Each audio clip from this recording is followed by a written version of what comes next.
Assalamualaikum warahmatullahi wabarakatuh.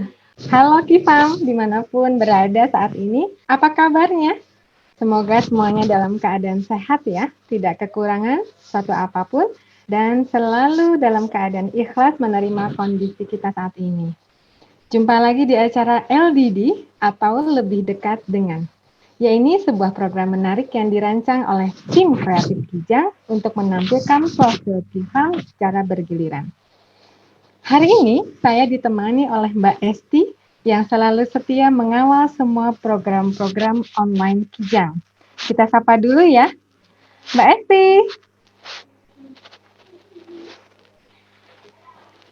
Halo Mbak Esti, apa kabar Iya, di sana? Baik, Teh. Hai, ja, ichi hang mikakete yoroshiku onegai itashimasu. Hai, yoroshiku onegaishimasu. Iya.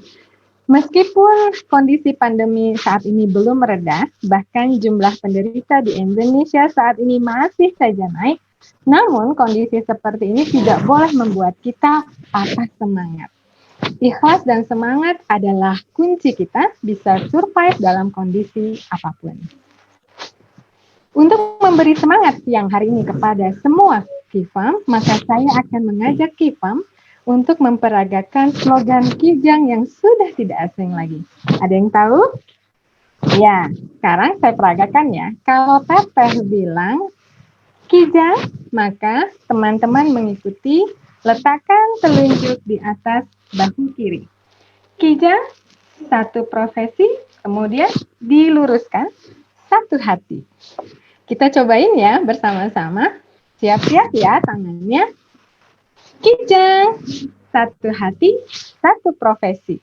Ya, terima kasih teman-teman atas kerjasamanya. Meskipun saya tidak melihat teman-teman di tempat masing-masing, tapi saya yakin teman-teman sangat semangat ya saat siang ini untuk mengenal tokoh yang akan kita tampilkan. Ya, sosok yang akan saya datangkan hari ini ke pantauan teman-teman semua adalah sangat istimewa. Pokoknya sangat istimewa. Bagi yang sudah mengenalnya, pasti tahu bahwa dia sosok yang berwibawa, tidak banyak bicara, tetapi pekerja keras.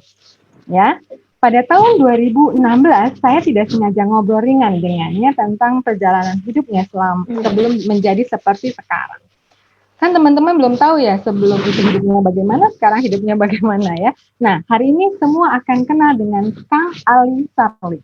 Kenapa cerita beliau membuat saya terpana? Karena dia adalah seorang perencana hidup yang baik menurut saya.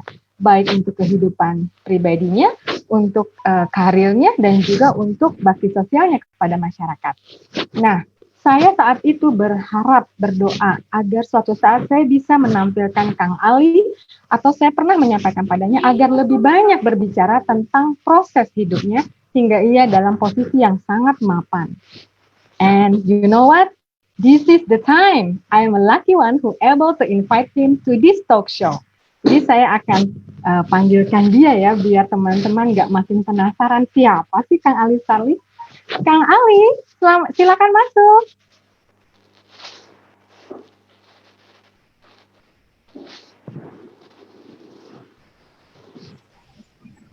Hai, Assalamualaikum Kang Ali.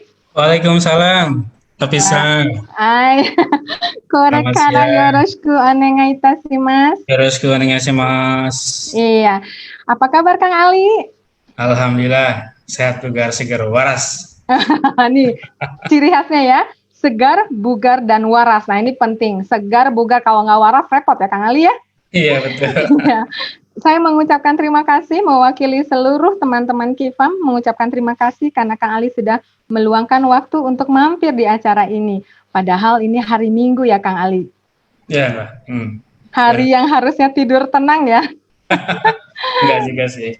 Iya, tahu nggak Kang Ali, saya nih tadi sudah berterus terang kepada Kifam, saya ingin sekali menampilkan Kang Ali, atau saya ingin sekali Kang Ali berbicara dengan banyak orang, sejak tahun 2016, dan itu hampir 4 tahun akhirnya doa saya terkabul nih Kang Ali. Alhamdulillah. Alhamdulillah. Ya, gini ya Kang Ali, rencana kita siang ini adalah berbagi.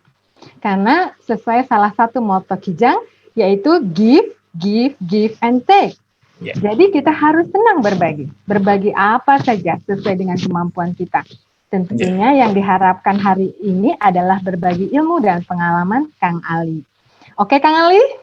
Siap. Oke, terima kasih. Semoga menginspirasi aja. Amin tentunya. Karena semua kifam dimanapun berada buat saya sangat inspiratif ya. Oke, Kang Ali, kita mulai nih ngobrol-ngobrolnya ya. Correct me if I'm wrong ya, Kang Ali. Dulu Kang Ali kalau tidak salah Kenshusei ya. Betul. Dan sekarang posisinya manajer, betul? Betul. Boleh dong Kang Ali, kok bisa ya sampai pada tahapan seperti ini di saat orang-orang kehilangan pekerjaan ya Kang Ali karena kondisi pandemi. Mungkin Kang Ali dalam posisi yang aman, segar bugar dan waras tadi ya Kang Ali ya. Ya, tapi sebelum bicara mengenai jalan hidupnya Kang Ali nih, terutama saya sebutkan bahwa Kang Ali adalah seorang well planner dalam hidupnya. Boleh nggak Kang Ali cerita tentang keluarga dulu dong? Boleh, boleh. Ya, mungkin ada yang mau di-share dari Kang Ali untuk kita-kita berbentuk foto juga boleh nih Kang Ali. Boleh, saya share dulu video sebentar ya. Wah, baik-baik. Sebentar ya teman-teman.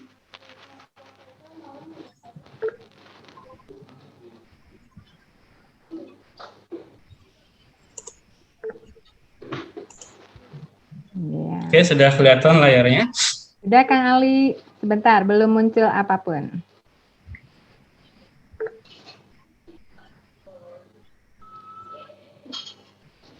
Oke, ada? Ya, silakan Kang Ali. Sekilas mengenai pribadi dulu. Ada nggak videonya? Ada Kang Ali, bagus. Sekarang about me, ada tanda cinta, traveling, playing sport.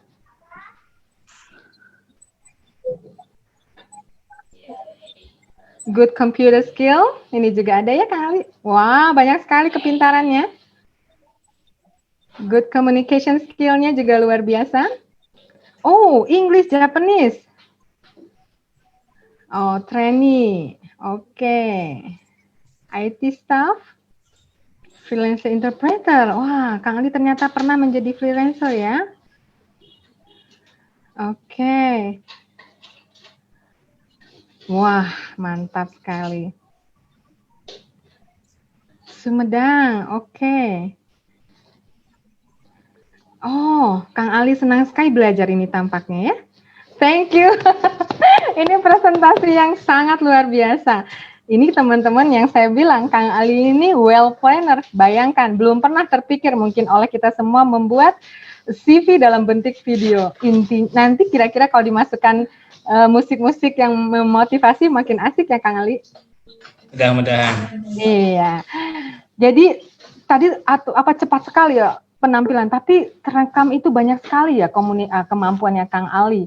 Dan posisi Kang Ali itu sekarang adalah HRGA Senior Manager, betul ya?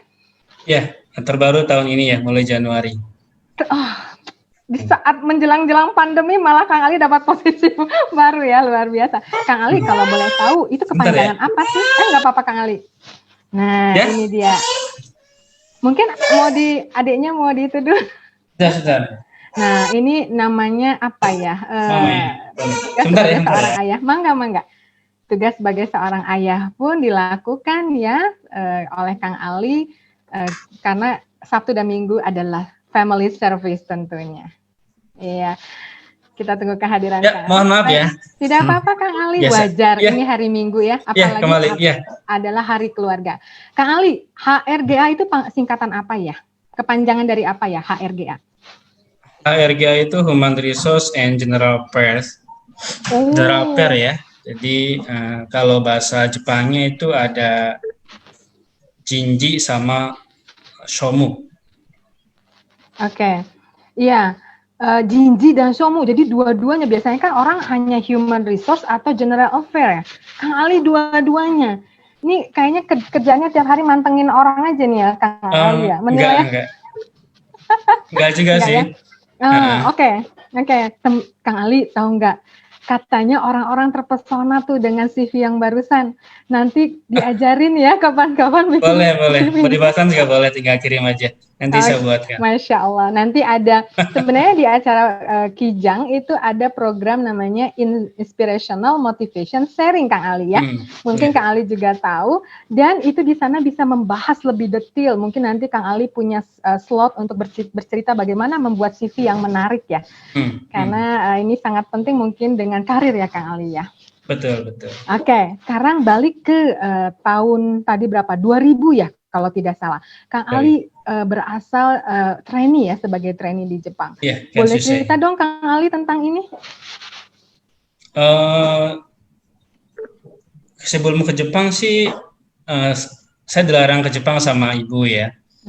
Dan saya maksa pengen ke Jepang. Jadi tapi disuruh ibu, coba cek ke kakek dulu, boleh nggak? Kalau kakek boleh, saya boleh katanya. Masya Allah. Yang kakek mengizinkan dan ikut tes di Bandung, Jawa Barat ya. Tadi pesertanya ada 1.000 orang dan yang lulus ada 250 orang. Ya. Oke. Ini program pemerintah atau swasta, Kang Ali? Pemerintah. IMM ya, oke. Iya. Dulu tuh tesnya di Tegalega. Oh, Tegalega. Oh, Bandung. Bandung. Oke. Terus, alhamdulillahnya bagaimana Kang Ali?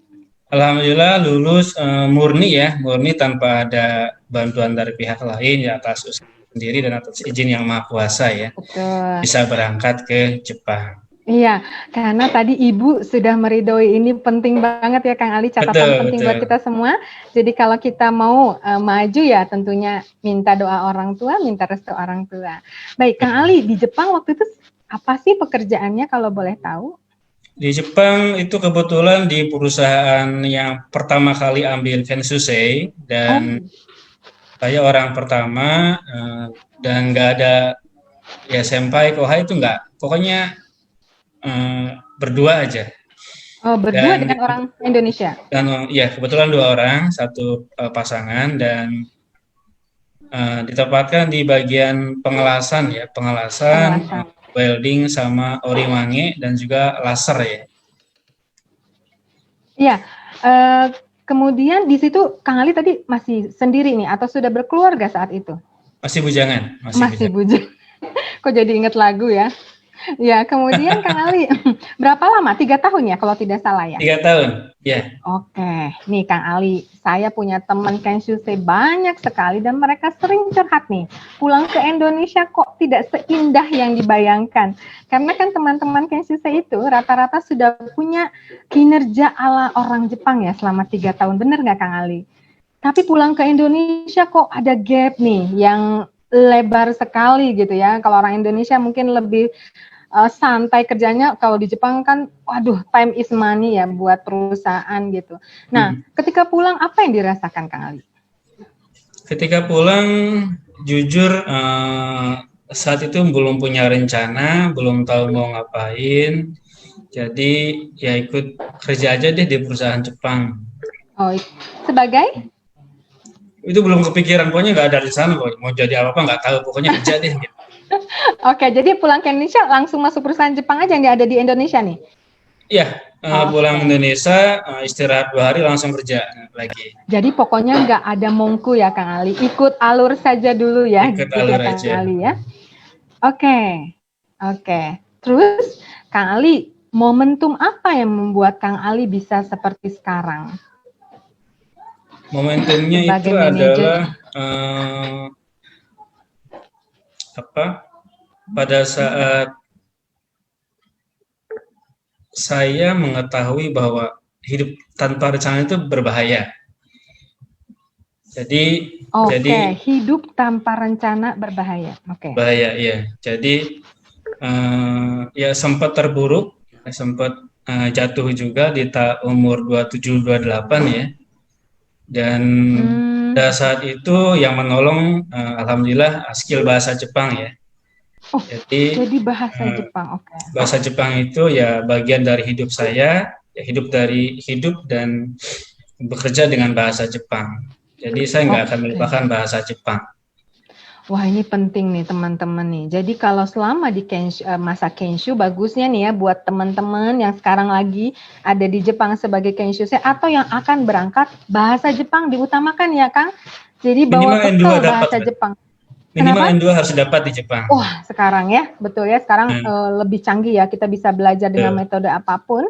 Dan kata Kang Ali, bekal bahasa Jepang ini menjadi pegangan atau menjadi skillnya beliau sampai bisa bekerja gitu ya, Kang Ali ya. Nah, ini sangat penting. Catat satu ya. Kemudian Kang Ali bisa sampai menjadi manajer itu bagaimana ceritanya sih, jalan apa alurnya gitu. Mungkin ada yang ingin disampaikan oleh Kang Ali kepada kita-kita. Baik.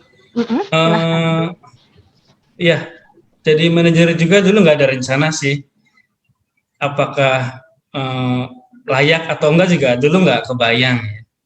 Jadi izinkan saya untuk menyampaikan aktual hasil pengalaman saya di lapangan, dan ini juga belum tentu cocok buat yang lain, tapi mudah-mudahan bisa membantu menjadikan sumber inspirasi ya. Oke, jadi mau ada yang mau di-sharing ya Kang Ali. Tapi kalau misalnya nanti di tengah-tengah sharingnya boleh, kalau ada yang bertanya boleh kita terima pertanyaannya Kang Ali? Boleh, silakan. Oke. Silakan Kang Ali. Baik, saya share ya, kenapa saya masuk ke dunia HRD ya.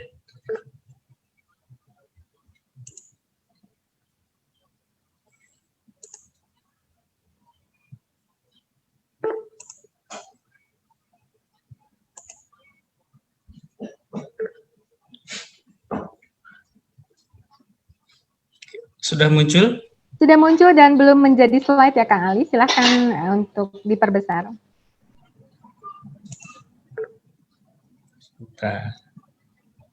Oke, sangat bagus sekali. Silahkan Kang Ali. Oke, bismillahirrahmanirrahim. Assalamualaikum warahmatullahi wabarakatuh.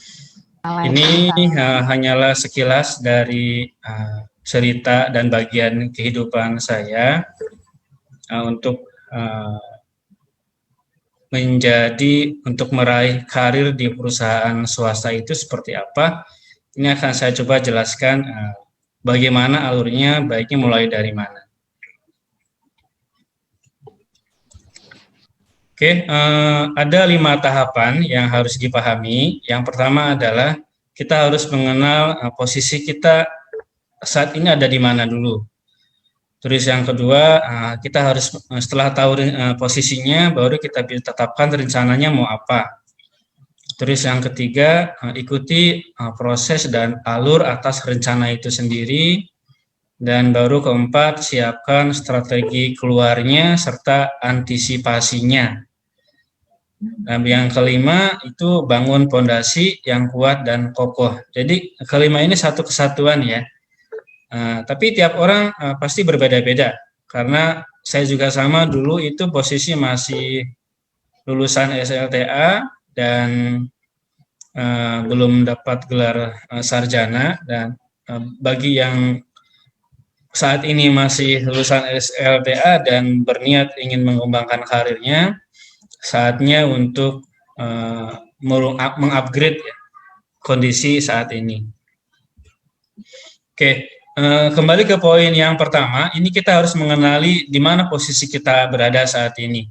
Dalam dunia karir di perusahaan, itu cuma kita bisa melihat, ini ada level operator, staff, leader, asisten supervisor, asisten manager, dan manager up ya. Jadi ini semua ada umurnya, ada batasannya, dan juga ada rank upahnya ya. Jadi di manakah posisinya saat ini, Anda yang tahu, saya nggak tahu. Kalau saya sendiri pada saat itu posisinya ada di atas supervisor dan di bawah asisten manager. Dengan kisaran upah waktu itu sekitar 6 juta ya. Waktu itu ya tahun 2010-2013 ya.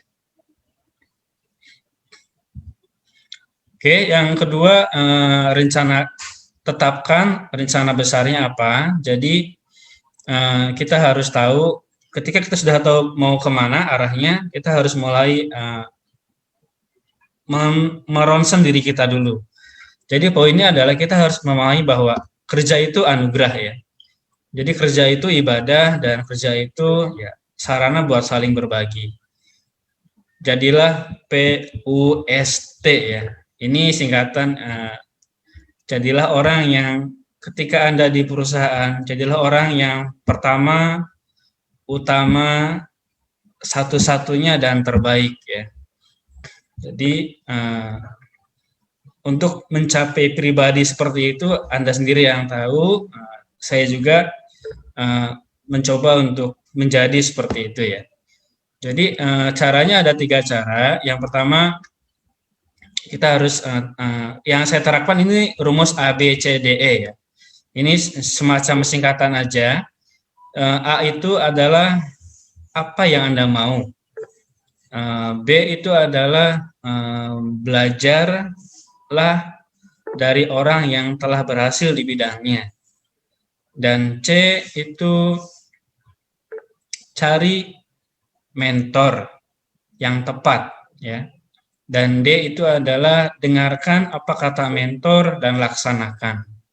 Dan E adalah evaluasilah apa yang mentor sampaikan, apa yang Anda terapkan. Ini salah satunya yang saya terapkan ya. Karena saya berminat di bidang HRD, maka saya fokus di HRD. Fokus kepada siapa mentor saya comot semua nih. Terus yang berikutnya adalah yang saya pegang itu rumus 3E ya. 3E itu singkatan dari edukasi, experience, sama excessive cash ya. Yang pertama itu fondasi utamanya harus di pendidikan. Pendidikan dasar kita harus bisa menulis, membaca, dan yang poin penting adalah berkomunikasi. Jadi berkomunikasi ini tidak semua orang suka, tidak semua orang mau. Nah, kalau Anda mau masuk ke level di atas, harus pandai berkomunikasi. Di Kijang juga ada masternya, nanti bisa dicek ke Kang Jo ya. Dan untuk yang experience ini seperti saya sendiri di awal itu punya skill bahasa Jepang level 2 ya. Dengan level 2 ini pada saat wawancara itu pasti ada bahasa Inggrisnya. Dan bahasa Inggris juga pada saat itu saya masih blank, masih belum paham ya.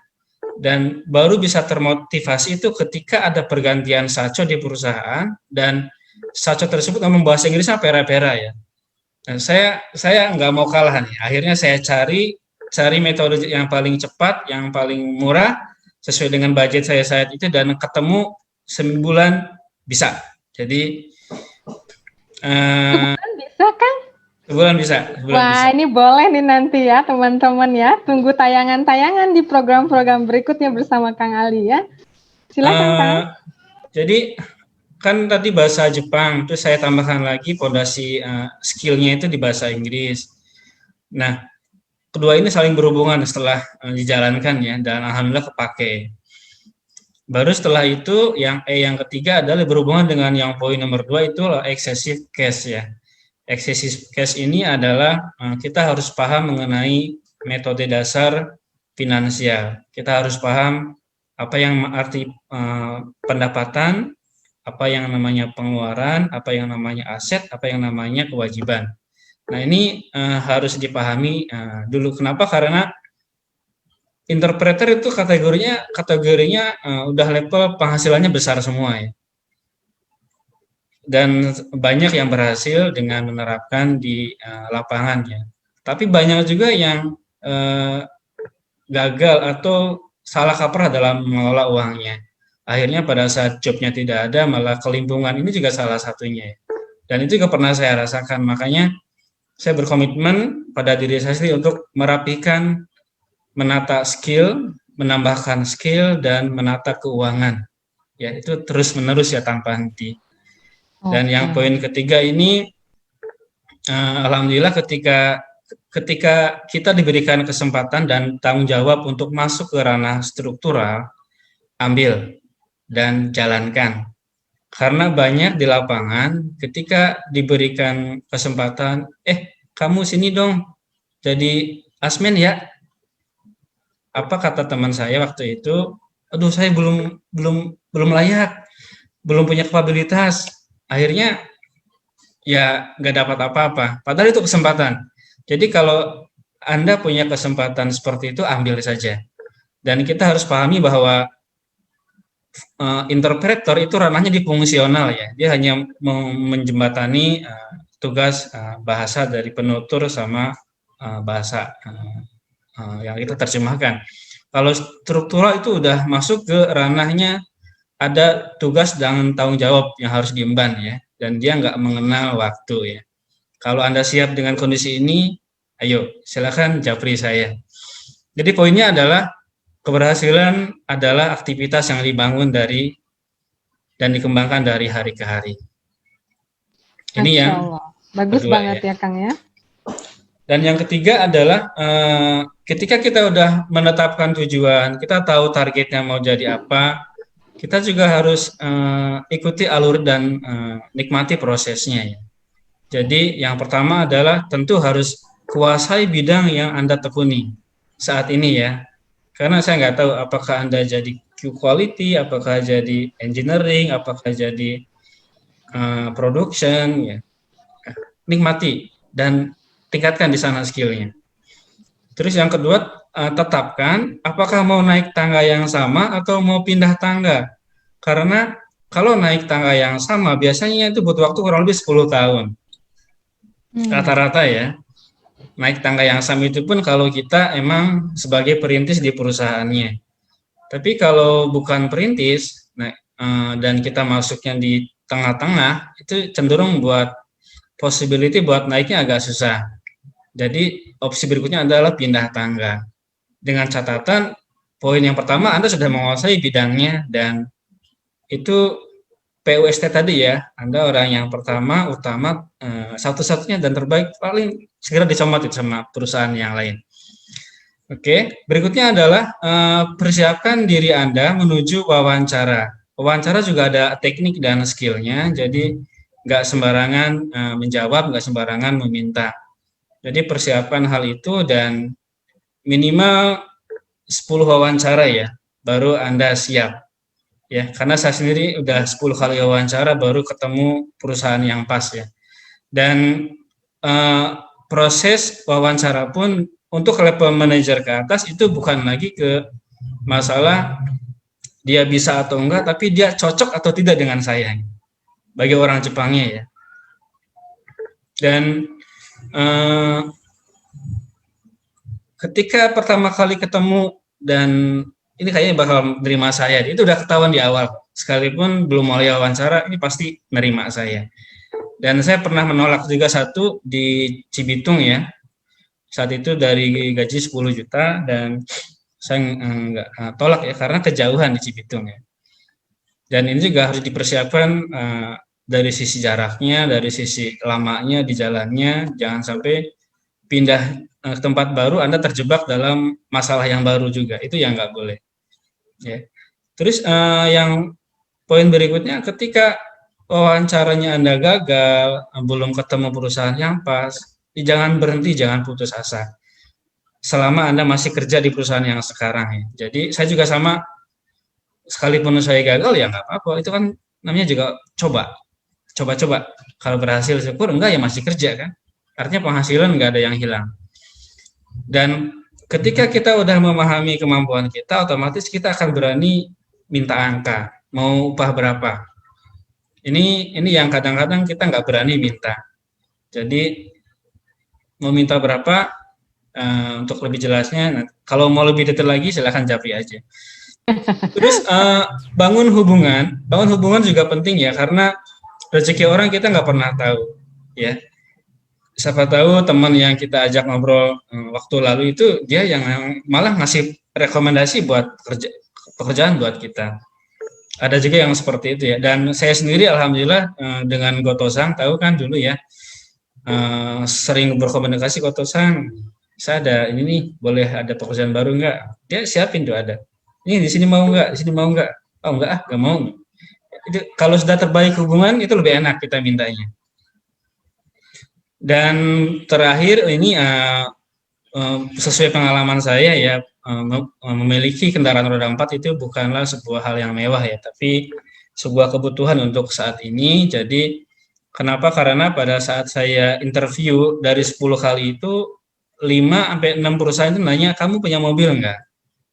Kenapa? Karena level manager itu harus bisa memaintain keuangannya sendiri, bisa memaintain dirinya sendiri. Itu salah satunya dengan melihat dia punya kendaraan. Itu yang saya rasakan ya.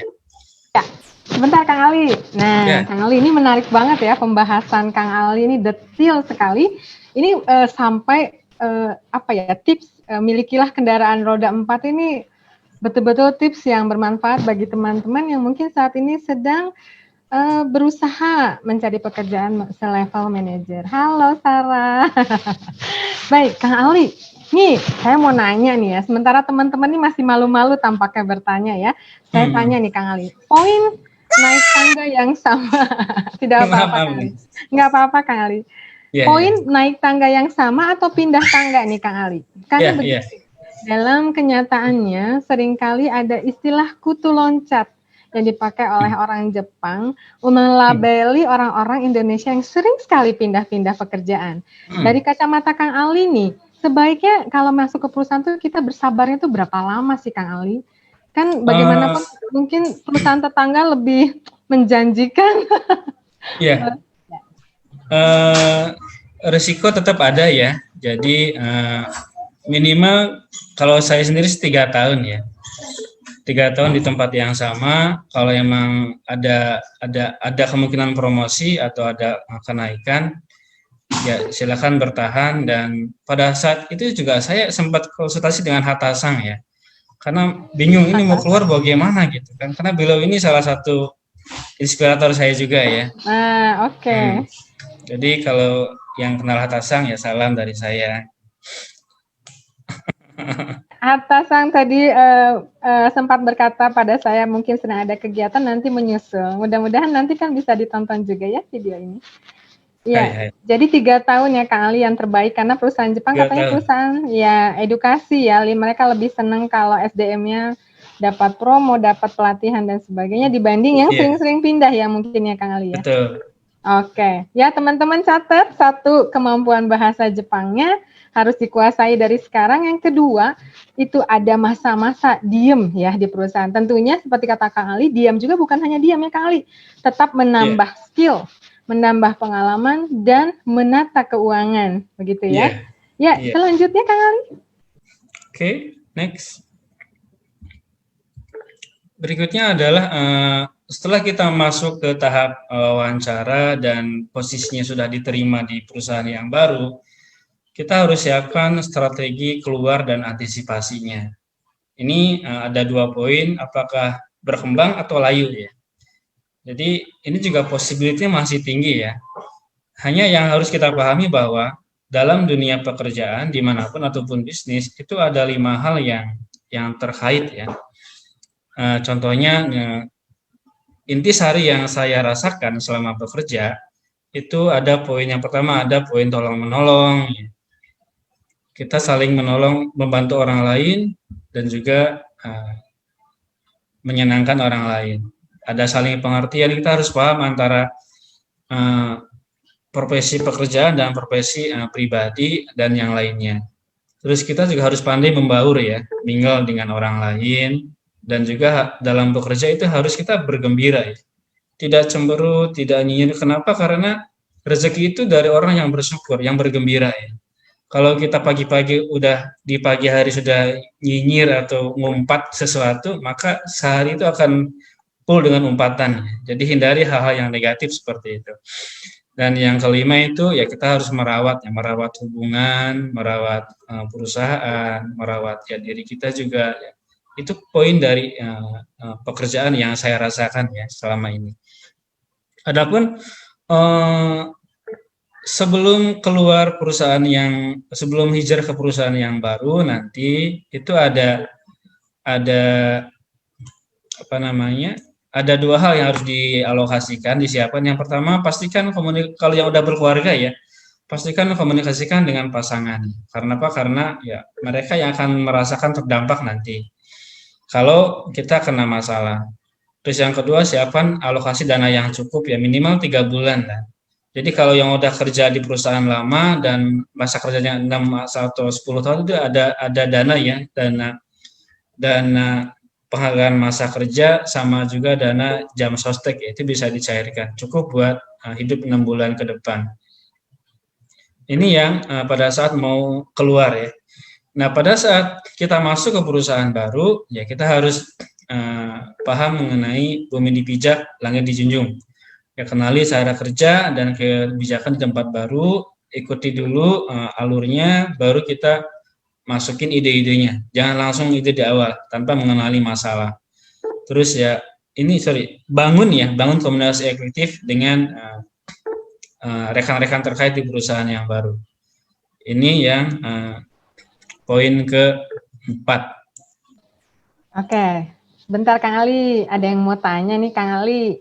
Kita bacakan pertanyaan dari sahabat kita, yaitu Mbak Sesti. Bagaimana cara membaca karakter perusahaan agar style kita bisa dikompromikan dan diterima? Karena beda perusahaan kan beda budaya. Ada Betul. yang terima karakter agresif plus berani ambil keputusan, ada juga yang minta karakter penurut ya, alias harus selalu Horenso. Ini bagusnya bagaimana menghadapi ini Kang Ali? Kita harus ikuti standar umum aja. Orang Horenso sudah umum kan. Jadi baik di perusahaan yang manapun ya Horenso harus tetap dijalankan. Begitu? Kalaupun dia nggak cocok dengan kita ya berarti ya jangan maksa, cari lagi. Jadi bisa jadi harus mengikuti sesuai standar atau kitanya justru bisa memilih ya Kang Ali kalau Betul. tidak nyaman begitu ya. Betul. Begitu Yes. Mbak. Iya, mangga Kang Ali. Satu kalimat yang saya ingat dari Hatasang dulu, kalau kamu pindah perusahaan, kamu ditolak, jangan pernah berhenti, cari lagi. Ditolak lagi, cari lagi.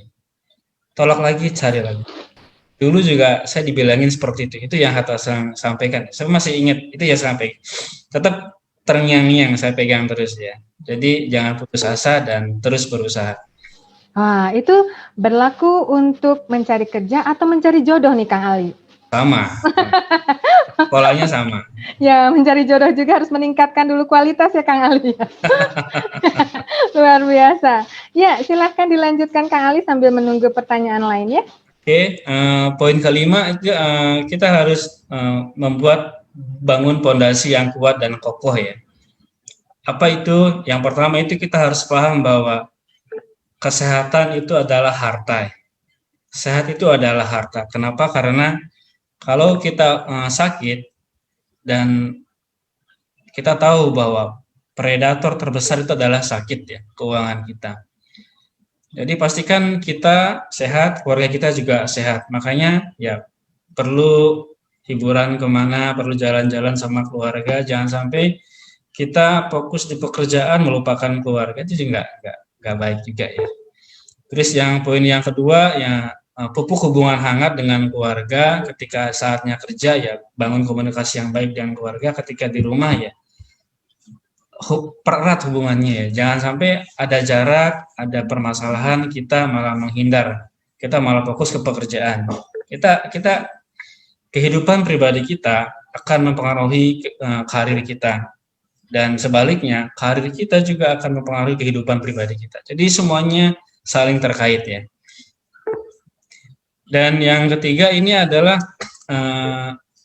kita ini manusia itu seperti baterai ya, seperti HP yang kadang perlu dicas. Jadi temukan inspirasi hariannya untuk supaya kita tetap di frekuensi yang sama, tidak turun ya, tapi tetap statis, minimal harusnya naik. Jadi poinnya adalah ya kita harus apa namanya? Kalau analoginya sih lebih gampang ke kuburan ya, bahwa kita ini adalah ya hanya seonggok tanah ya, yang nggak penting. Jadi hal-hal yang di luar kita seperti mobil, jabatan itu hal remeh-temeh sebenarnya. Jadi fokuslah ke diri kita supaya diri kita bisa membangun, bisa hidup jauh lebih panjang, bisa berkarya jauh lebih lama lagi. Dan yang poin keempat itu tingkatkan gaya hidupnya ya. Jadi gaya hidup di sini bukan berarti kita jor-joran beli sana beli sini, bukan, tapi dengan satu kalimat bahwa eh, merasa cukup itu sudah baik ya, tapi jangan pernah merasa puas ya. Jadi apapun yang kita lakukan, pastikan jangan pernah merasa puas. Kita harus mencari ya, dalam bahasa Jepang ada kaijeng ya. Dalam Amerika ada KENI ya, continuous and never ending improvement. Jadi itu poinnya, supaya kita tetap bisa membangun fondasi yang kuat. Kang Ali, Ya. Kang Ali, apa ya? Saya merasa ini Kang dapat pelajaran yang luar biasa tentang dunia apa ini ya, Kang Ali? Dunia HRD ya, apa atau human resource. Istilah-istilahnya sangat menarik dan bahasa Inggrisnya banyak keluar nih, Kang Ali. Kang Ali punya kumpulan istilah-istilah apa ya dalam bahasa Jepang dan bahasa Inggris yang berkaitan dengan bidang kerjanya Kang Ali? Kalau kamu sih nggak ada. Tapi mungkin disimpan dalam bentuk apa ya? Kan sekarang kalau orang banyak jadi YouTuber gitu. Kalau Kang Ali mungkin punya sesuatu yang pengen dipromosikan atau ingin disampaikan ke teman-teman? Saat ini sedang merancang ini ya, pembelajaran online ya. Oh, pembelajaran online. Untuk apa? Memberikan kontribusi positif dari saya buat masyarakat aja. Wah. Di homepage-nya di Mahir Bahasa Jepang. Ini homepage-nya Kang Ali ya, Mahir Bahasa Jepang. Ini kalau kita lihat udah bisa nih Kang Ali, atau masih under construction? Sudah bisa. Itu baru desain awalnya aja. Oke, teman-teman ya, nanti pulang atau sekarang, jangan sambil nonton, boleh lihat website Mahir Bahasa Jepang ya. Kang Ali ini ada pertanyaan nih, Kang Ali ya. Dari Lucky Abdullah, ya, saya kenal betul ya, Lucky Abdullah ini, katanya begini, cari mentor yang bicara tadi, Kang Ali bilang, Kang Ali menyebutkan beberapa kali nama Hatta Sang sebagai inspirator atau mentor lah disebut ya bagi Kang Ali. Nah, bagaimana cari mentor yang dijelaskan atau yang dimaksudkan Kang Ali tadi? Apakah mentor itu rekan kerja yang pandai atau siapa yang harus kita jadikan mentor nih Kang Ali?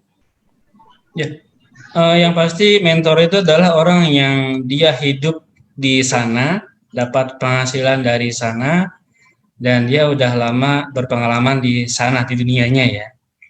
Ya contohnya ketika sebelum saya terjun ke freelance, saya kan sowan ke Hatta Sang dulu ya, karena beliau sudah jago di dunia freelance bahasa Jepang.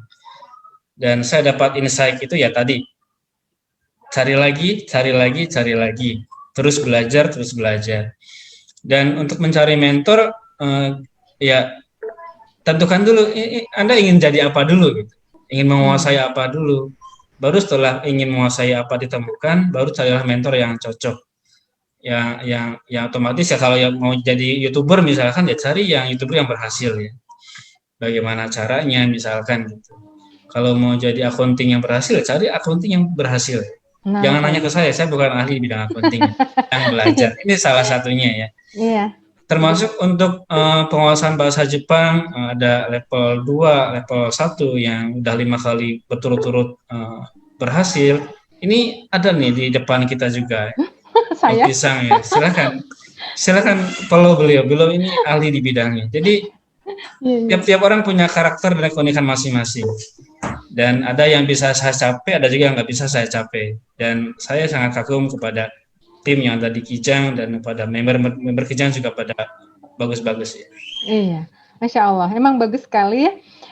Kemudian saya tertarik ya Kang Ali nya, fokus pada keluarga. Jadi Kang Ali bukan hanya sekedar kerja, tetapi memperhatikan kebutuhan membahagiakan keluarga dan membangun hubungan baik dengan teman-teman. Begitu ya Kang Ali ya? Betul. Jadi kerja bagus, main juga harus bagus ya Kang Ali? Iya. Jadi jangan sampai kita kerja tapi nggak menikmati hasilnya. Oke. Nah, supaya bagaimana bisa dinikmati oleh keluarga, ya ajaklah jalan-jalan keluarga ke luar kota, nginep di hotel. Ya 3 bulan sekali nggak apa-apa lah. Oke. Kalau untuk inspirasi harian nih Kang Ali, bagaimana menemukan inspirasi harian? Apakah baca koran atau dari membaca WhatsApp teman-teman satu profesi atau mungkin dengan teman-teman Kijang Kang Ali, atau bagaimana ini supaya mendapatkan inspirasi harian? Yang pasti sesuaikan dengan kondisi kita saat itu ya. Karena tiap hari kan dinamis ya, berubah, nggak statis. Jadi inspirasi yang cocok di hari itu dengan masalah yang terjadi pada hari itu. Ya, kalau saya sih ada banyak buku ya yang bisa dijadikan referensi ya. Contohnya kalau masalah keuangan ada Robert Kiyosaki, ya, IQ finansial ya. Iya. Atau yang Babylon, The Rich Man in Babylon itu bagus sekali ya. Untuk menata keuangan ya di sana. Oke. Baik, sangat inspiratif. Apalagi ini kelihatannya seperti apa ya, bersaudara, keluarga besar ini Kang Ali. Ada Kang Ali juga, ada ibu ya mungkin ini yang di depan. Oh iya, ini alhamdulillah ini udah saya rencanakan 3 tahun yang lalu ya. Ini rencana family gathering keluarga. Jadi ketika kita berhasil, kayaknya nggak nyaman kalau satu keluarga saya sendiri yang sering jalan-jalan ke luar kota. Jadi ada kalanya ya per 2 tahun sekali atau 3 tahun sekali, ya, saya udah berkomitmen buat mengajak keluarga besar untuk jalan-jalan, menikmati liburannya. Alhamdulillah di bulan Februari bisa kunjungan ke Karawang ya di Resinda Hotel, dan semuanya saya yang backup ya, mulai dari akomodasi, hotel, makan, sampai kembali ke rumah ya. Dan kedepannya mudah-mudahan bisa umroh bersama dengan mereka. Oke, bagus sekali. Ada lagi Kang Ali? Masih ada presentasi? Silahkan dilanjutkan. Ini apa namanya? Setelah tambahan aja. Ya. Ini tahun lalu ke Jepang lagi, ya Natsukashi ya. Ini foto waktu di Jepang. Dan ini tahun 2011 ya, sempat masuk majalah IMM ya. Dan ini ada poin-poin yang harus disampaikan ya. Yang saya sampaikan di sini ada 3 ya. Belajar bahasa Jepang ambil N2 ya. Dan aturlah keuangannya. Jadi ini udah disampaikan di sini. Nanti saya share di grup deh ininya. Oke, Kang Ali, ini saya lihat ada foto, kayaknya saya kenal juga nih salah satu anggota foto ini, yang 2 ini ya, yang depan dengan kanan atas ini. Ini tim kreatif bukan ya Kang Ali? Iya, ini bagian dari keluarga ya. Iya, baik. Oh, Masya Allah, terima kasih Kang Ali. Hubungan yang mereka itu ya sangat bagus sekali ya. Iya, Kang Ali, kalau tidak salah, dalam flyer kita sudah tulis bahwa Kang Ali itu adalah, kalau disebutnya apa ya, direktur keuangan ya, direktur keuangan di Kijang. Ini apa sih yang Kang Ali lakukan? Mungkin sebagian Kijang kreatif sudah tahu, tapi teman-teman kita mungkin tidak banyak yang tahu tentang apa yang dikelola gitu oleh Kang Ali sebagai seorang yang punya kemampuan dalam pengelolaan human resource ya, general affairs gitu. Ya, sebelumnya terima kasih kepada tim kreatif dan teman-teman semua sudah memberikan kepercayaan kepada saya untuk memegang amanah menjaga kas Kijang ya. Itu uang tersebut adalah uang dana umum yang dialokasikan untuk keperluan acara Kijang ya, jika ada keperluan.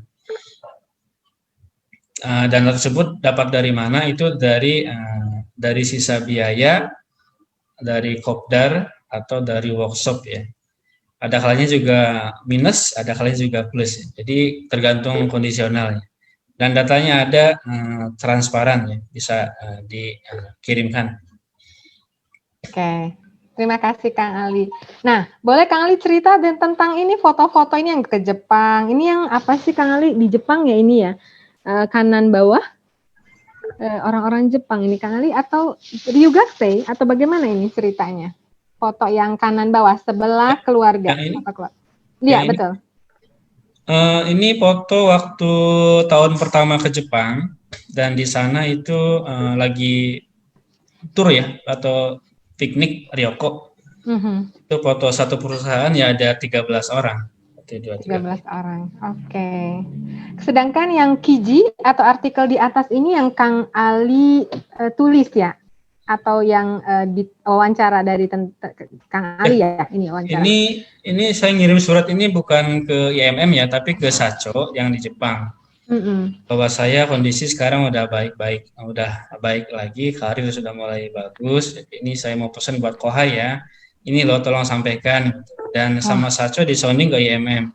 Akhirnya sama IMM ditelepon dari Jepang untuk membuat artikel resminya. Dan jadilah ini. So, Honebuto ya kalau kata orang Jepang, hubungan Kang Ali dengan ya kolega-kolega sebelumnya terus dipertahankan ya Kang Ali ya. Betul. Menjaga hubungan itu penting ya. Iya, salah satu prinsip membuka rezeki mungkin ya Kang Ali ya. Betul. Oke. Kang Ali, kalau tadi kan kita cerita tentang karir Kang Ali nih. Ini ada pertanyaan yang menarik nih Kang Ali. Bukan karir apa ya? Proses Kang Ali ya. Pemikiran Kang Ali, bagaimana Kang Ali belajar menata karir sampai sekarang sampai pada posisi yang mapan tentunya. Ini ada pertanyaan Kang Ali. Ada dua ini. Pertama dari Mbak kita, Mbak Esti. Dari tadi kan penasaran nih dia ya. Katanya begini. Pas kembali dari Jepang sampai dengan sekarang menduduki posisi manajer butuh waktu berapa lama? Dan apa saja yang Kang Ali lakukan untuk memperkaya diri dalam hal menunjang karir? Ini dari Estisa. Jadi berapa lama dan bagaimana apa yang Kang Ali lakukan untuk membuat Kang Ali gemilang ya dalam berkarir? Itu dulu ya Kang Ali. Pulang dari Jepang 2003 sampai dengan 2010 itu blank tanpa rencana ya. Dan 2007, 2008, 2009 itu masa-masa freelance ya. Dan dari sana itu setahun di Yamaha dan menjadikan portfolio yang bagus buat saya, dan akhirnya diterima di perusahaan yang ditempatkan di HRD dengan posisi yang middle up ya, middle management ya. Dan dari sanalah mulai membidik, oh iya ternyata saya selama ini nggak ada rencana. Dan maaf Kang Ali, mungkin Kang Ali punya slide tuh tentang karir tadi, kalau boleh kita buka lagi atau kita mundur lagi tentang karirnya Kang Ali. Oh tadi mah di CV ya Kang Ali ya? CV video. Oke, nggak masalah. Jadi yang masa 7 tahun 2003 sampai 2010 kan Kang Ali itu blank tanpa rencana. Tapi blank tanpa rencana itu tetap kerja Kang Ali? Tetap kerja. Oke. Tapi justru itu menjadi portofolio ya? Apa yang dilakukan di 7 tahun itu? Ya, portfolio terakhir di Yamaha setahun ya. Itu yang menjadikan bisa masuk ke HRD. Poinnya sih di penerjemah ya, bahwa saya ini penerjemah yang ditempatkan di HRD. Jadi karena di HRD saya melihat bahwa HRD yang saat itu bersama saya sudah tua ya, dan ketika kumpul-kumpul dengan HRD kebanyakan itu hanya bisa bahasa Inggris dan udah pada tua semua. Jadi saya melihat ada peluang yang harus saya kejar, itu manajer HRD plus yang bahasa Jepang. Mantap ini Kang Ali. Udah manajer jago bahasa Jepang. Ini negosiasi ke depannya lebih mudah ya buat perusahaan Jepang ya tentunya ya. Iya, karena pada saat tahun 2010, 2012, 2015 itu masa-masa perusahaan baru banyak yang masuk ke Indonesia ya. Dan mereka mencari HRD yang bisa bahasa Jepang biasanya. Oke. Terus tadi ada pertanyaan dari Esti Sang juga, bagaimana cara memperkaya diri nih Kang Ali selama ini? Memperkaya diri ya. Bukan kantongnya Kang Ali, tentunya kualitas sebagai sumber daya manusianya ya. Kantongnya juga termasuk tentunya ya. Iya. Ya, poinnya kalau saya sih dari udah mendedikasikan setiap bulan beli minimal 1 buku deh ya buat inspirasi gitu. Itu yang terus dibaca dan diterapkan di kehidupan pribadi ya. Oke. Dan menuju Oke. memupuk karirnya itu emang agak butuh waktu yang lama ya. Nggak simsalabim ya. Jadi kalau mau secara bertahap dulu deh ya. Jadi kalau beli buku tuh bukan buat pajangan ya Kang Ali ya, harus dibaca Bukan. ya. Ya Mbak Esti. Oke Kang Ali. Nih ada pertanyaan menarik. Ini tentu sebenarnya adalah pertanyaan berikut ya, tetapi ternyata ada teman kita yang bertanya, Mas Ahmad Fajar. Katanya, boleh nggak Kang dijelaskan sedikit mengenai perusahaan Kang Ali? Sekarang misalnya bergerak di bidang apa? Kalau tadi kan kita sudah bicara ya, Kang Ali sebagai seorang freelancer atau orang yang berpraktisi bahasa Jepang dan bahasa Inggris, kemudian Kang Ali sebagai seorang manajer keuangan di Kijang bukan manajer, direktur ya. Kemudian yang ketiga, ini berkaitan dengan profesi Kang Ali itu di bidang apa selain ya maksudnya perusahaannya bergerak di bidang apa? Silakan Kang Ali. Perusahaan yang saat ini adalah perusahaan baru dan saya masuk ke sini orang pertama ya. Orang pertama. Dan pada saat interview dengan perusahaan ini yang dia cari pertama bisa bahasa Jepang, yang kedua ada pengalaman HRD, yang ketiga punya mobil. Jadi 3 ini satu paket dan alhamdulillah saya ada. Dan di awal ini perusahaannya perusahaan logistik, anak perusahaannya Isuzu ya. Jadi kita main bisnisnya di eksportasi barang-barang yang ada di Indonesia buat diekspor ke Thailand, Filipina, Malaysia, Vietnam. Dan alhamdulillah di sini juga sudah bisa berkunjung ya ke negara-negara tersebut kecuali Vietnam yang belum ya. Wah. Awal-awal ya setahun bisa 2-3 kali berangkat ke negara tujuan. Iya, seperti sekali mendayung 2-3 pulau terlampaui ya Kang Ali. Jadi sekalian bisnis lihat negara lain. Apakah karena itu Kang Ali merasa bahwa bahasa Inggris selain tadi ya bahwa ingin menjadi SDM yang memang yang paling utama satu-satunya ya tidak ada lawannya gitu ya. Apakah dengan kunjungan ke beberapa negara itu bahasa Inggrisnya Kang Ali justru terpakai ya Kang Ali? Apa yang memicu Kang Ali sampai ingin kuliah nih? Kuliah itu kan pada saat sebelum masuk di perusahaan sebelumnya itu sudah mencoba minta level supervisor lah gitu, mencoba ya. Pada saat interview ditanyainnya begini, kamu ini punya skill bagus loh, tapi sayang, kenapa Bu? Kamu ijazahnya belum masuk. Karena pada saat itu saya masih SLTA, belum S1. Jadi kalimat itu saya pegang, berarti kalau saya ada kesempatan buat ditempatkan di perusahaan dan bisa berkarya dengan baik, saya akan ambil kuliah. Akhirnya 2010 diterima di HRD sebagai penerjemah dan langsung nggak nunggu lama 3 bulan kemudian langsung ikut kuliah. Kuliahnya di universitas terbuka ya, yang murah meriah ya. Tetap bisa kerja sambil kuliah. Kalau kata teman saya sih bilangnya iseng-iseng berhadiah ya. Iseng-iseng. Padahal kuliah juga taihan ya, Kang Ali. Ya. Alhamdulillah 2015 lulus ya. 2012 sudah lulus. 2015. 2015. Itu membagi waktunya bagaimana Kang Ali antara kerja dan belajar? Kalau di UT kan nggak ada kelas ya, hanya belajar di rumah aja. Jadi kita beli buku-buku dari UT. Dan kalau bahasa Inggris kan saya udah bilang bahwa 1 bulan awal udah fondasinya udah ketemu nih. Udah bisa gitu kan. Selanjutnya tinggal jalan sendiri udah gampang. Ya, saya pilih bahasa Inggris, saya nggak belajar lagi, tinggal latihan aja. Iya ya, kalau sudah punya standar, kemudian buku-buku yang dibaca pun bahasa Inggris. Dan Kang Ali, kalau dari dengar cerita Kang Ali tadi, memupuk kebiasaan membaca ini juga ya sudah dilakukan bahkan sebelum kuliah ya Kang Ali. Jadi ya, itu dari tahun 2006 ya mulai beli buku itu. Iya, jadi tidak kesulitan ya. Kadang kan kita kesulitan ketika membiasakan diri untuk membaca ya. Aduh, Iya, luar iya, biasa. betul. Jadi teman-teman banyak sekali nih ya. Bagaimana catatan saya lebih banyak daripada slide-nya Kang Ali nih ya. Iya, luar biasa. Kang Ali, kalau tadi kan ngomongin tentang karir, ya boleh dong ceritakan tentang keluarganya juga nih Kang Ali. Atau selain apa sih orang-orang terbaik dalam hidup Kang Ali? Boleh dong di-share sama kita.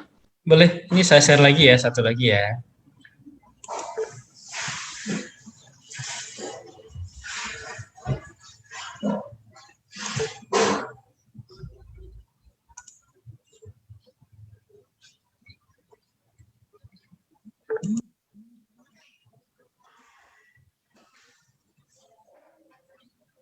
Iya.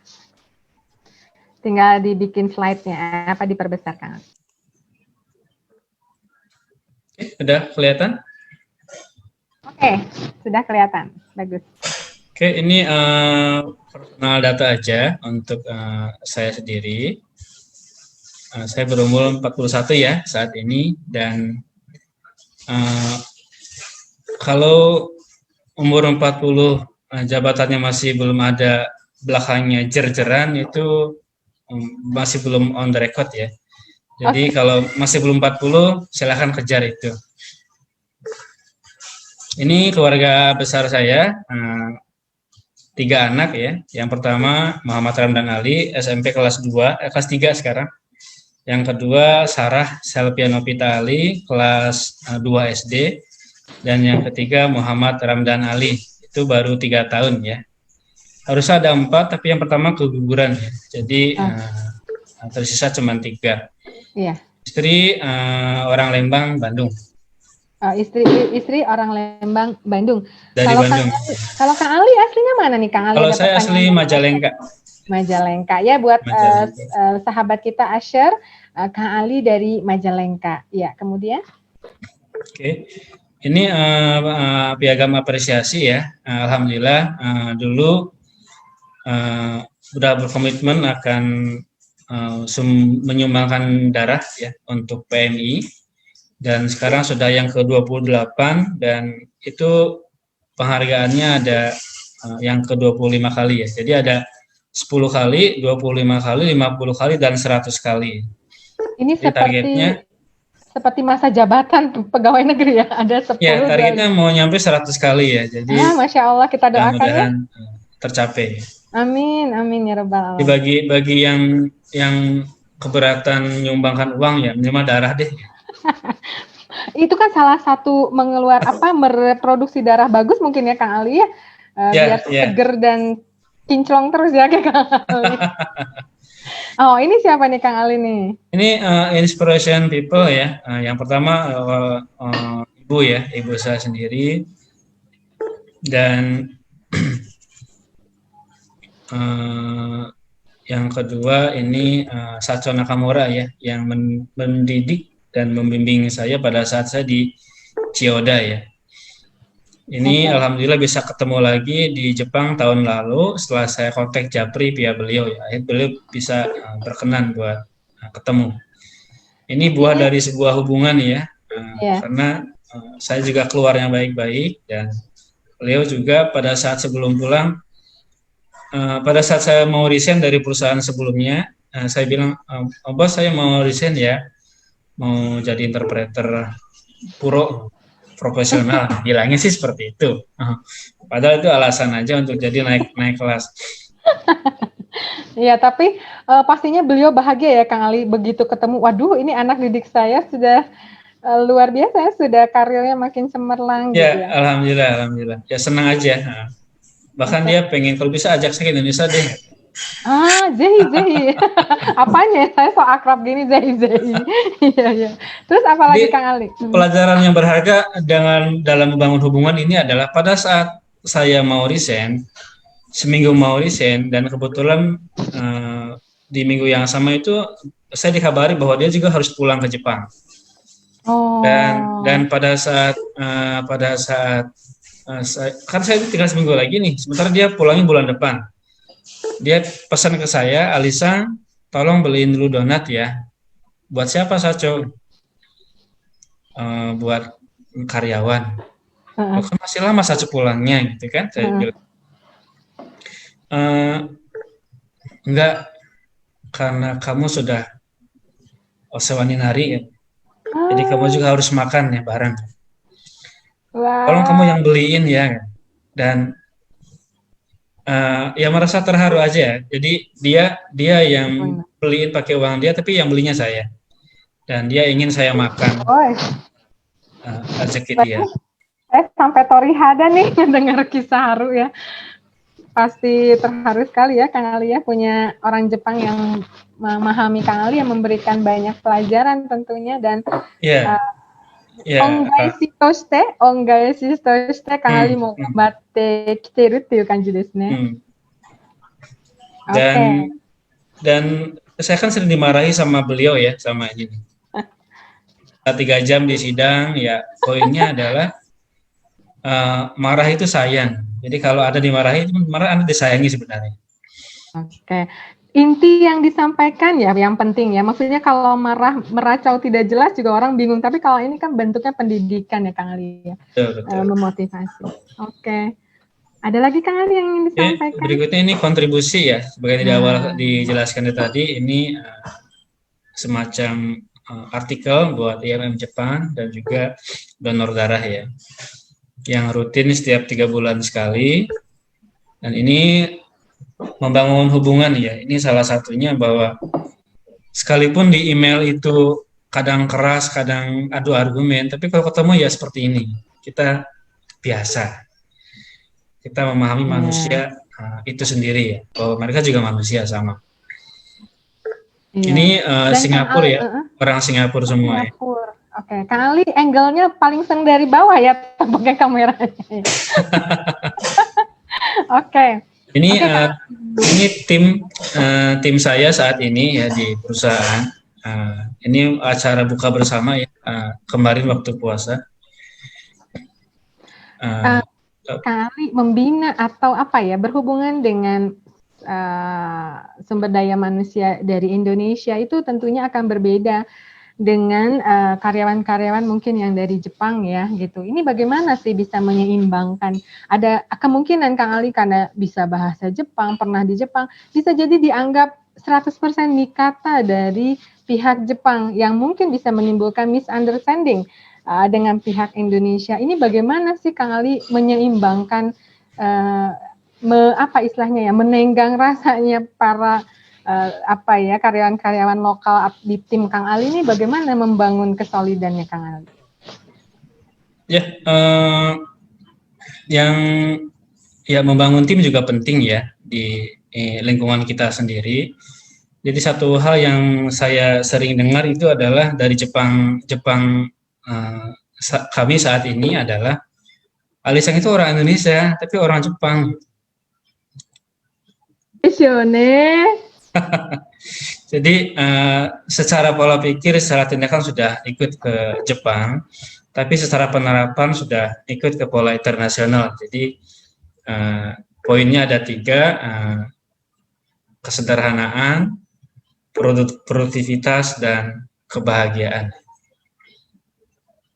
Jadi timnya happy nih ya Kang Ali. Ya, alhamdulillah. Alhamdulillah. Ada lagi Kang Ali? Kita masih menerima pertanyaan, boleh saya bacakan atau Boleh, mau selesaikan dulu slide-nya Kang Ali? Setelah itu sudah selesai sih ini. Oke. Pertanyaan dari sahabat kita Kang Wino. Tentunya kenal. Oke. Kang Wino nih nanya nih, kelihatannya pertanyaan yang cukup menarik.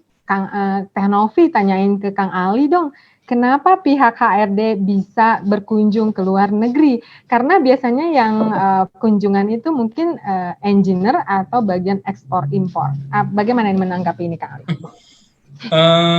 Yang pertama, kebetulan saya orang pertama di perusahaan ini, dan yang kedua, sejak awal itu nggak nyimplung di HRD murni ya, nyimplung ke semua bidang ya, mulai dari operasional, accounting gitu, dan termasuk HRD itu sendiri. Jadi, dan yang bisa bahasa Jepang, bahasa Inggris cuma saya sendiri, yang lainnya belum ada ya. Jadi yang diberangkatkan cuma saya sendiri, nggak ada yang lainnya. Jadi multifungsi ya Kang Ali ya. Multi talent ya. Wah iya bener nih, kayaknya harus bukan jadi manajer lagi kayaknya, harus yang punya perusahaan nih Kang Ali. Baik Kang Ali, ada lagi pertanyaan dari Mbak Yati Hasta. Ini semua penasaran banget ya, karena Kang Ali memang bidangnya khas ya, seperti Kang Ali bilang tadi ya. Jarang sekali gitu orang ke sana ke arah human resource atau GA. Ini pertanyaan dari Mbak Yati. Di kantor kadang suasananya panas, orang-orang berdebat, marah dan lain-lain. Orang-orang seperti itu mungkin kurang memiliki sikap tenang, padahal ketenangan dalam bersikap adalah harta. Dan Kang Ali memiliki ketenangan yang baik. Ya benar. Selama ini kalau orang tahunya Kang Ali itu apa ya, ante ya, stabil gitu emosinya gitu ya. Apakah ketenangan yang Kang Ali miliki itu sudah dari sananya atau punya ketenangan dengan suatu latihan tertentu? Itu pertanyaan dari Mbak Yati. Yang harus kita pahami bahwa Allah Subhanahu wa Ta'ala itu memberikan rasa ya, rasa marah, rasa sabar, dan rasa banyak lah, ada kecewa, ada bahagia gitu. Dan semua rasa itu ada tempatnya. Jadi marah juga diperlukan ya, kalau emang tempatnya ada. Jadi kalau dari sisi tipikal saya sendiri memang orangnya kalem ya, enggak biasa aja deh. Ngaku sendiri. Cenderung banyak mendengar daripada banyak ngomong. Oke. Karena itu spesialis saya di sana. Oke. Jadi ketika ada masalah ya apapun juga dengarkan dulu masalahnya apa, dari dua pihak baru kita putuskan. Poinnya adalah kalau masalah tetap masalah, kalau orang tetap orang. Itu dua hal yang berbeda ya. Oke, so listen, itu sangat penting ya Kang Ali, dibanding banyak ngomong, dengarkan dulu, siapa tahu itu nggak perlu ditanggapi dengan emosi ya Kang Ali. Jadi emosi itu penting, tapi harus tahu arahnya dan tempatnya ya. Betul. Seperti itu. Baik, pertanyaan berikutnya dari Kang Fahmi, Muhammad Fahmi Reza, dosen kita ini bertanya, Kang Ali, buat Kang Ali, apa arti kesuksesan?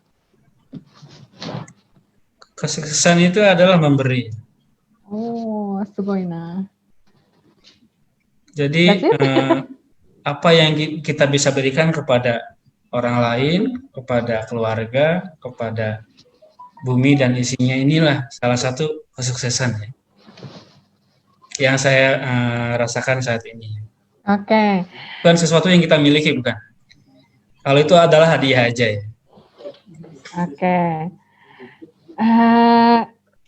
Nah, ini pertanyaannya. Jadi bukan pertanyaan, ini insyo ya, kesan ya Kang Ali dari uraian Kang Ali, teman kita, Nanang Hadi Sumarsono mengatakan kakawariwa daiji desho ne. Hubungan dengan orang-orang itu penting ya. Betul ya. Sugoi, ini momen yang luar biasa buat saya ya, buat teman-teman sekalian. Ini sebentar lagi kita akan tutup ya teman-teman. Nah, jadi ambil kesempatan buat teman-teman bertanya sama Kang Ali ya, kapan lagi nih? Karena Kang Ali itu nanti kalau udah selesai dia akan kalem. Cuma di sini aja ngomongnya. Masya Allah. Ya, Kang Ali, apa sih cita-cita berikutnya? Apakah cita-cita itu akan selalu lahir nih Kang Ali? Ya. Keinginan akan selalu ada dan selalu berkembang ya. Jadi yang terdekat sih yang pertama yang komitmen dulu ya, bahwa setiap tahun harus kurban, itu sudah alhamdulillah sudah jalan. Per 2 tahun sekali minimal beli rumah atau bisa renov, alhamdulillah sudah jalan. Oke. Yang lainnya yang terdekat ya ibadah haji sama nanti mau ajak keluarga ke Jepang. Wah, Kang Ali pasti korekara mau gambaran itu ikenai desu. So desu. Tapi seperti Kang Ali bilang bahwa membahagiakan keluarga, membahagiakan teman itu sangat penting. Makanya Kang Ali bersedia hadir di depan kita bersama karena ingin membahagiakan teman-teman semua, Kifam ya. Itu salah satunya ya. Betul Kang Ali. Jadi nanti kalau teman-teman, kalau kita pandeminya sudah selesai atau semasa ini boleh japri-japri dong ya Kang Ali ya. Say hello Boleh, boleh. to Kang, saya terkesan bla bla bla. Jadi biar Kang Alinya juga nyaman menerima atau berkomunikasi dengan Kang Ali. Ya. Ya, baik. Kalau baik, mau Kang. tanya seputar interview, bagaimana cara ngomong ke perusahaan, ya ada masalah nih, bagaimana baiknya, nanti saya bantu. Kalau Oh saya ya, bisa bantu. siap. Jadi Kang Ali bersedia ya teman-teman mengcoach, tapi juga jangan lupa nantikan program-program baru menarik dari Kijang.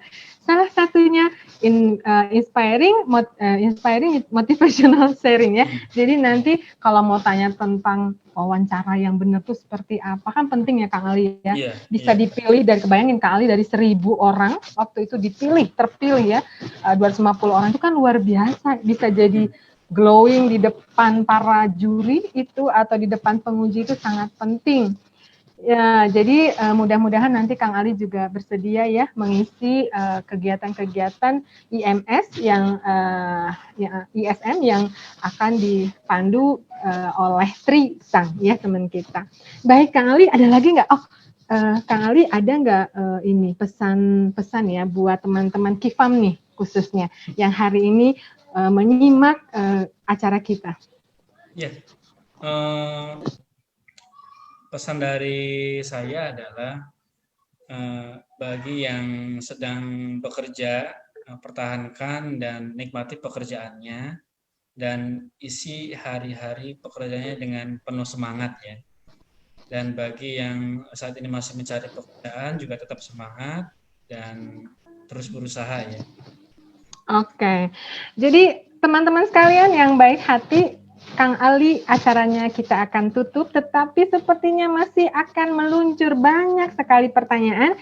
Mungkin Kang Ali tidak keberatan jika sesudah acara ini boleh mengintip kolom komentar teman-teman kita.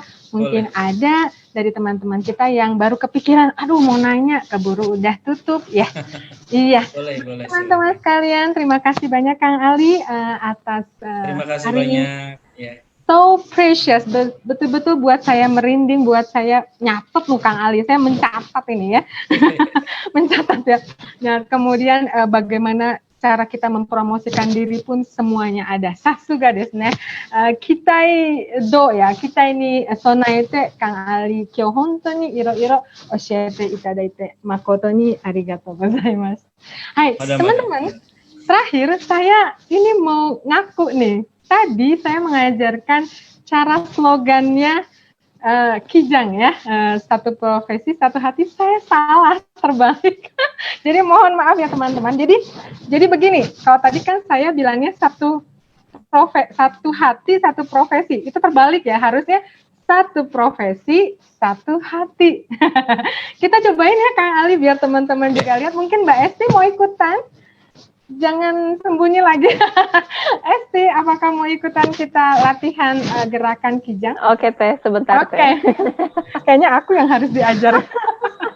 Oke, sebagai bentuk rasa terima kasih saya pribadi dan Mbak Esti juga Kang Ali, kami bersama ingin mengucapkan terima kasih kepada teman-teman Kijang, baik yang menonton dari Facebook atau mungkin dari IG dan WhatsApp grup. Ya, pertanyaan juga kami banyak datang. Terima kasih untuk Mbak Sesti, Kang Asyar, Lucky, Esti Sang sendiri, kemudian Mbak Yati, Mbak Wino, Kang Wino, Mas Fahmi, dan teman-teman yang nanti menyusul pertanyaannya kami haturkan terima kasih. Siap ya, kita panggil, saya sebutkan Kijang. Aduh, jangan sampai saya salah. Satu profesi, satu hati ya, oke. Kijang, satu profesi. Satu hati. Iya, terima kasih Kang Ali, terima kasih Esti, terima kasih semuanya. Assalamualaikum warahmatullahi wabarakatuh. Waalaikumsalam warahmatullahi wabarakatuh.